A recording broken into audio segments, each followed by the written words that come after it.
What's up guys, and welcome to today's video where we will be going through how to properly store your cryptocurrency. But before I go ahead and start into the video, I just want to say thank you for all of you guys that have subscribed within the past 30 days, which I know is going to be the majority of you. So I do appreciate it, and thanks for everybody else that has stuck along in the meantime. As we grow, I've seen some crazy exponential growth, and I honestly never thought it would get this big. I just wanted to share my crypto knowledge. So let's go ahead and start with the video. Cryptocurrency, how do you store it and how should you store it? Well, before we go into that, we need to explain the different types of cryptocurrency wallets. There are two main types of crypto wallets. There are hot wallets and there are cold wallets. And the hot wallets, we'll start with those first. A hot wallet is a wallet that is in some way, shape, or form connected to the internet. This will be like your Binance, your Exodus wallet, your MetaMask, your My Ethereum wallet. Like all of these wallets, these are considered hot wallets. Any program, even if it's like on your phone, you have Exodus or Binance or any of these wallets on your phone, those are also considered hot wallets. Now, a hot wallet is a little bit more risky when you're keeping your cryptocurrency because it is connected to the internet, meaning if your computer is infected with some sort of malware, or if somebody really wants to get into your computer and find out your cryptocurrency, maybe they get some keyloggers or some virus, your crypto is at risk, unfortunately. The next set of wallets are called cold wallets, and a cold wallet is a wallet that is in no way, shape, or form connected to the internet. Some of the different cold wallets include a paper wallet and a hardware wallet. Now, different types of hardware wallets are things like a Trezor, a Ledger, any type of hardware wallet that stores your private keys on it. A good example of one of these cold wallets is something like this, a Ledger Nano. Now, the benefit of a cold wallet is that it is not connected to the internet ever, unless you need to specifically do that. Now, when you first set up your Ledger wallet, you're going to need to plug it into your computer to essentially create your wallet, and then you can dump your cryptocurrency onto it. Now, you don't need to have this plugged in afterwards to send any crypto to it. So you can keep this stored off somewhere and you don't ever need to access it until you need to send cryptocurrency, because then you need this will be your key essentially to unlock said wallet. So the main difference between the hot and the cold wallets are security. You will want to use a hot wallet for things like shopping or cryptocurrencies that you use very frequently, if you do. And you'll want to use a cold wallet as a sort of storage system where you're going to want to store your most valuable cryptocurrencies because you don't want them at risk of being lost or stolen. Now, a great thing that you will need to do that I heavily recommend you do is back up the wallet. So first things first, use a hardware wallet for all of your important cryptos. Do not keep everything on a hot wallet, especially do not keep things on exchanges. So in order of safety, the most safe wallet is going to be a cold wallet that has no access to the internet. Think of something like this, except pre-set up essentially with a key that nobody has access into. You set it up on a computer that never had internet access, and you go hide it. Never to touch it ever again. Most safe because no internet. The second most secure is going to be this plus plugging it into the computer to send and receive transactions. The next least secure option is using a paper wallet, because let's be honest, you can lose your paper pretty quickly, but as long as nobody gets your paper, they won't see your wallet key and they shouldn't be able to get in. And then we're going to go into like PC programs and iPad, iPhone, Android apps, things like that.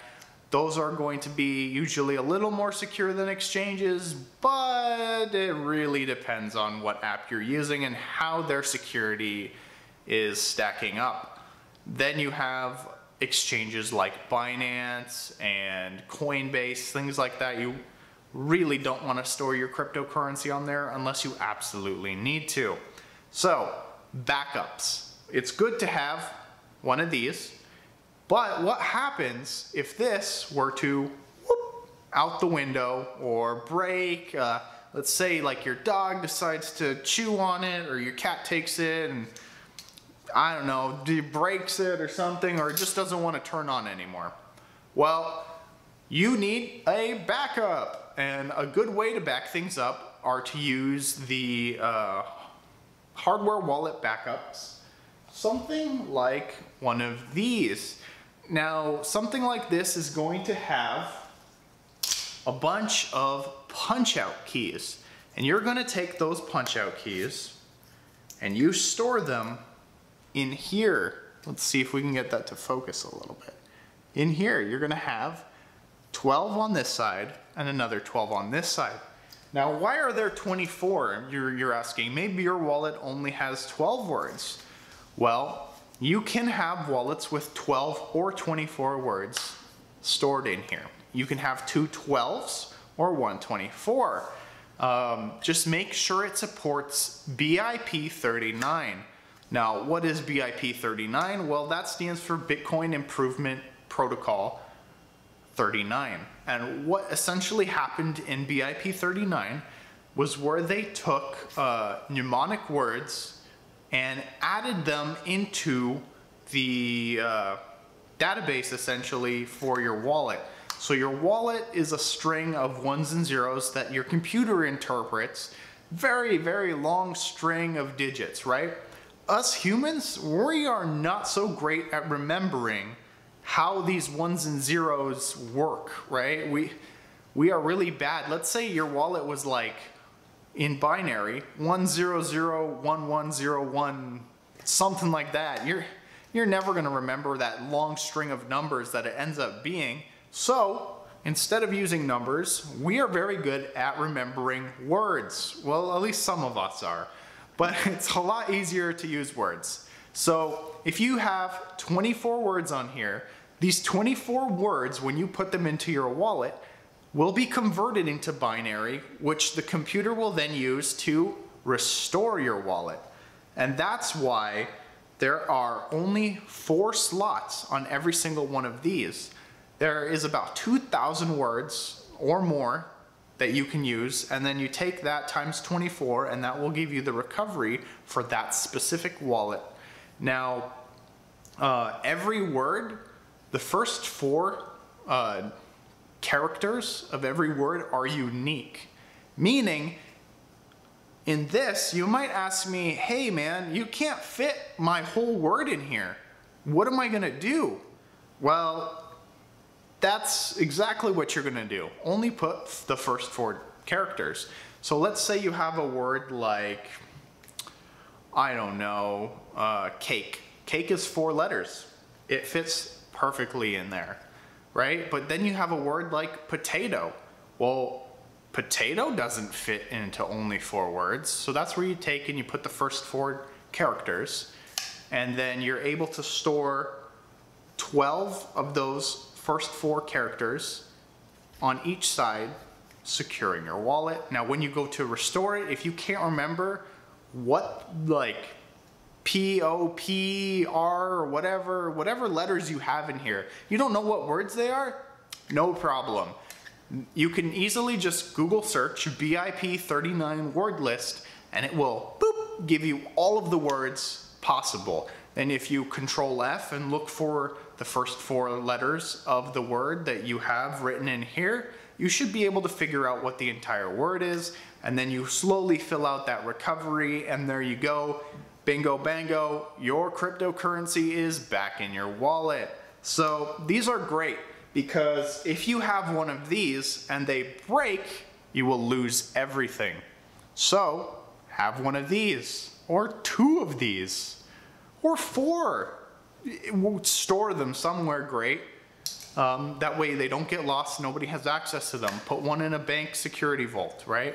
one in your safe at home. And that way your home burns down or a tornado comes through, you know, whatever happens, floods, it's fine. You go to the bank, pick it up, recover all your crypto. Now, this is great. This one I bought, and I'll see if I can put a link down in the description below. Amazon decided to steal my affiliate, so I don't get any affiliate anymore from showing you guys things, so whatever, I don't care. Wasn't getting more than a couple pennies anyway. So this is great because it's very versatile. It holds 12 or 24 words or 2 12s.